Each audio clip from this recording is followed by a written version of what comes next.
दोस्तों, करण औजला एक भारतीय गुलूकार और नगमा निगार हैं जो कि पंजाबी म्यूजिक और रैप इंडस्ट्री में अपने काम की वजह से पूरी दुनिया में मशहूर हैं। आज सिर्फ 27 साल की उम्र में करण औजला ने अपने लिए पंजाबी रैप म्यूजिक में एक ऐसी जगह बना ली है जिसकी वजह से बहुत से लोग जहां इनसे इंस्पायर होते हैं तो दूसरी तरफ बहुत से लोग इनकी कामयाबी से जलते भी हैं और शायद इसी वजह से इन पर काफी बार हमला भी हो चुका है। घराला के छोटे से गाँव से एक मामूली शुरुआत लेकर कनाडा का बेहतरीन सिंगर बनने तक करण औजला का सफर इस्तकामत और बड़े बड़े ख्वाब देखने का नतीजा है। करण औजला सिर्फ 9 साल के थे जब इन्होंने अपनी जिंदगी में एक नहीं बल्कि दो बहुत ही बड़ी ट्रेजेडीज भी देखी। इसके बाद इन्होंने 10वीं जमात तक अपनी तालीम भारत से ही हासिल की और फिर कनाडा जाकर अपनी कामयाबियों का सिलसिला शुरू किया जो कि आज पूरे जोरों शोर से जारी भी है। एक छोटी सी उम्र में वो सैकड़ों गाने गा भी चुके हैं और लिख भी चुके हैं जिनकी तादाद टोटल सुनकर आपके होश उड़ जाएंगे। इसके साथ साथ वो मारूफ सिख रैपर सिंगर सिद्धू मूसेवाला के साथ अपनी राइवलरी यानी कि दुश्मनी की वजह से भी मशहूर है। ताहम सिद्धू की दर्दनाक मौत के बाद करण औजला ने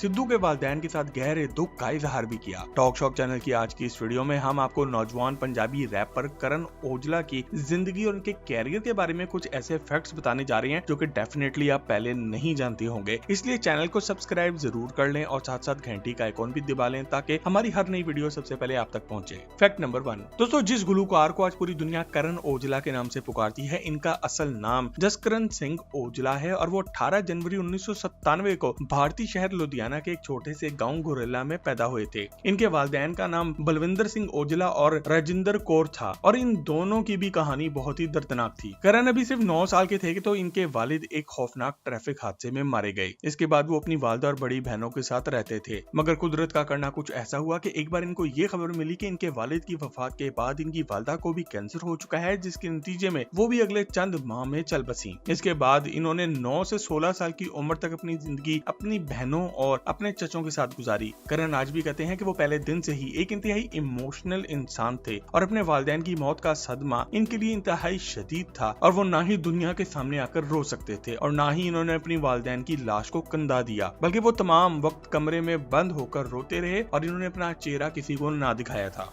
फैक्ट नंबर 2 दोस्तों, अपने वालिदैन की वफात के बाद करण औजला ने अपने एहसासात और खासकर अपने गम के जज्बात को शायरी के जरिए शक्ल और रंग देना शुरू किया और इस दौर में इन्होंने अपना पहला गाना रेंज लिखा। इस गाने को लिखने की वजह ये थी कि करण औजला को छोटी सी उम्र में रेंज रोवर गाड़ी बहुत ही अच्छी लगती थी। जल्दी एक शादी पर इनकी मुलाकात गुलूकार जस्सी गिल से हुई और इन्होंने अपना गाना इसको सुनाया। जस्सी गिल इस वक्त एक प्रोफेशनल सिंगर बन चुके थे और इसलिए इन्होंने एक नौजवान करण औजला से इनका गाना लेकर खुद गा दिया और काफी शोहरत और कामयाबी भी हासिल की। इस दौर में करण औजला ने अपने रैप गाने लिखने शुरू कर दिए थे और वो कहते थे कि इस दौर में इनके ऊपर सबसे ज्यादा असर इनके माँ बाप की मौत के गम का और गांव के माहौल का था। इसलिए वो बहुत से गानों में खेतों का जिक्र करते हैं और काफी गानों में अपने जिंदा होने पर सवाल भी उठाते थे कि आखिर मैं जिंदा क्यों हूँ। भारत से 10वीं पास करने के बाद इन्होंने अपनी बहन के साथ कनाडा की परमानेंट रेजिडेंसी यानी कि PR हासिल की और आज वो अपने गाने कनाडा में ही गाते हैं और वहीं से रिलीज करते हैं। इन्होंने अपनी 12वीं तक की तालीम कनाडा के इलाके सरे में हासिल की और कुछ अरसा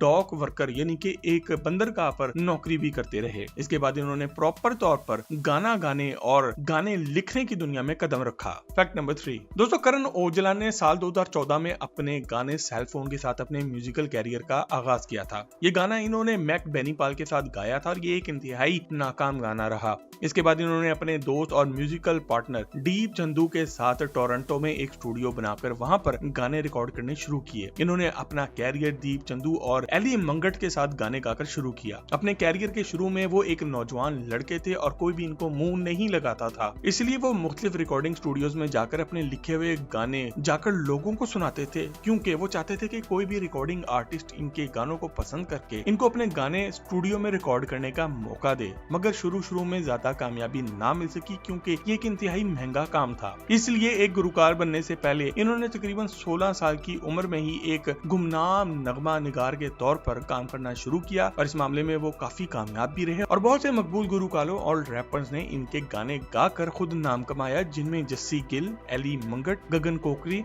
जैसी बी, बोहेमिया और सुखी भी शामिल थे। फैक्ट नंबर 4, साल 2016 में करण औजला ने अपना गाना प्रॉपर्टी ऑफ पंजाब रिलीज किया। ये इनका पहला गाना था जिसमें वो एक लीड सिंगर के तौर पर नजर आए, क्योंकि इससे पहले वो या तो गाने के राइटर थे या फिर वो दूसरों के गानों में मददगार के तौर पर नजर आते थे। इस दौर में इन्होंने कनाडा में अपने इफ्तिताही गाने अल्कोहल 2, यारियां चफिक, shit talk, up and down और लिफाफे रिलीज किए और वो पाकिस्तान, इंडिया, बर्तानिया, यूएसए और कनाडा के पंजाबी सुनने वालों की नजरों में आने लगे थे। इनका पहला ब्रेक थ्रू गाना डोंट वरी था। ये इनका पहला गाना था जिसने यूट्यूब पर 100 मिलियन यानी कि 10 करोड़ से ज्यादा व्यूज हासिल किए, जिसको यूके एशियन म्यूजिक चार्ट्स में शामिल भी किया गया। इस गाने के बाद करण औजला ने बहुत से गाने गाए हैं जिनमें रिम वर्सेस झांझर, नाना ना, no need, don't talk, here, 2 AM और हिंट के अलावा दर्जनों गाने शामिल हैं। फैक्ट नंबर 5, दोस्तों अब जरा करण औजला की पर्सनल लाइफ के बारे में भी बात कर लेते हैं। दोस्तों करण औजला ने काफी साल तक पलक नामी एक लड़की के साथ डेटिंग करने के बाद साल 2018 में इनसे मंगनी की थी और आज वो इनसे शादी भी कर चुके हैं। इसके साथ साथ वो बहुत से टैटूज भी अपने जिस्म पर बना चुके हैं, जिनमें इनके वालिद का चेहरा और इनकी वालदा के नाम के अलावा और बहुत से टैटू इनके पूरे जिस्म, इनके चेहरे से लेकर इनके पांव तक मौजूद हैं। करण औजला के मुताबिक ये इनकी पहचान है और दुनिया में इनकी हैसियत को जाहिर करते हैं। करण औजला को जानने वाला कोई भी इंसान ये जानता होगा कि वो एक बहुत ही कंट्रोवर्शियल इंसान और रैपर हैं, जिसकी वजह से वो ना सिर्फ काफी बार कानून के हत्थे भी चढ़ चुके हैं बल्कि कई बार दुश्मनों ने इन पर हमला भी किया है। करण खुद कहते हैं कि इन पर अब तक 5 से ज्यादा दफा जानी हमला हो चुका है और वो गोलियां चलते भी देख चुके हैं। इसीलिए वो आज जहां कहीं भी जाते हैं अपनी मुकम्मल सिक्योरिटी टीम साथ लेकर जाते हैं। 8 जून 2019 को इनके ऊपर कनाडा के इलाके सरे में हमला हुआ। ताहम करण औजला ने खुद मीडिया में आकर ये बयान दिया था कि ये सब एक झूठी खबर है और वो बिल्कुल ठीक है। इन्हीं दिनों कनाडा के एक बड़े न्यूज चैनल ने ये भी कहा था कि ऐसा हमला वाकई में हुआ था। इसके कुछ दिन बाद ही गैंगस्टर सुखप्रीत बुद्धा ने इन पर हमलों की जिम्मेदारी कबूल कर ली और नवंबर 2019 में इंटरपोल ने इसको गिरफ्तार भी कर लिया। सन 2020 में करण औजला ने भगत सिंह और उधम सिंह के टैटू अपने जिस्म पर बनवा लिए थे, जो कि सिख फ्रीडम फाइटर थे। करण औजला कहते हैं कि इनकी जिंदगी की सबसे बड़ी ख्वाहिश ये है कि वो अमेरिकन रैपर 50 सेंट या फिर कैनेडियन रैपर ड्रेक के साथ गाना गाएं। फैक्ट नंबर 6, दोस्तों जैसा कि पंजाबी रैप म्यूजिक के सभी सुनने वाले ये बात जानते हैं कि करण औजला और आंजहानी सिंगर सिद्धू मूसेवाला के दरमियान काफी ज्यादा मुकाबलेबाजी थी और वो एक दूसरे के नंबर 1 कॉम्पिटिटर्स यानी के मद्दे मुकाबले समझे जाते थे। ताहम इस मुकाबलाबाजी को दुश्मनी का नाम देना गलत होगा, क्योंकि दोनों इस दौरान एक दूसरे से मिलते भी थे और दोनों का मुकाबला सिर्फ गानों और डिसिंग यानी कि एक दूसरे की बेइज्जती करने की हद तक था। इसके बावजूद इन दोनों के बहुत से फैंस इनको सिर्फ इसलिए जानते हैं क्योंकि वो दोनों एक दूसरे को नीचा दिखाने के लिए आए दिन गाने रिलीज किया करते थे। दोनों एक दूसरे को गाने के जरिए पैगामात भी भेजते थे कि तू तो ऐसा है, तू तो वैसा है। इसके साथ साथ दोनों के गानों को वायलेंस और गन कल्चर फैलाने की वजह से हर तरफ शदीद तनकीद का निशाना भी बनाया जाता रहा था। एली मंगड़ जो कि दोनों के अच्छे दोस्त हैं, दोनों के साथ गाने भी गा चुके हैं, इन्होंने बताया कि दोनों का मुकाबला तब शुरू हुआ जब सिद्धू की एक वीडियो करण औजला तक पहुंची, जिसमें इनको देखा जा सकता था कि वो कह रहे थे कि वो करण पर हमला करना चाहते हैं। इस वाक़े के बाद दोनों ने सोशल मीडिया पर एक दूसरे पर हमले करने शुरू कर दिए। करण के गाने लिफाफे के जवाब में सिद्धू मूसेवाला ने वार्निंग शॉट्स लिखा था और दोनों ने एक दूसरे को लफ्जों के जरिए खूब धोया। दोनों ने दुनिया के आगे यही कहा कि इन्होंने ये गाना किसी इंसान के बारे में नहीं लिखा। 2022 में सिद्धू मूसेवाला की मौत के बाद करण औजला ने इनके घर पंजाब भारत जाकर इनके वालिदैन से न सिर्फ मुलाकात की बल्कि इनको दिलासा भी दिया और कहा कि मैं भी आपका ही बेटा हूँ। इसके साथ साथ इन्होंने सिद्धू के नाम का एक गाना माँ भी लिखा था।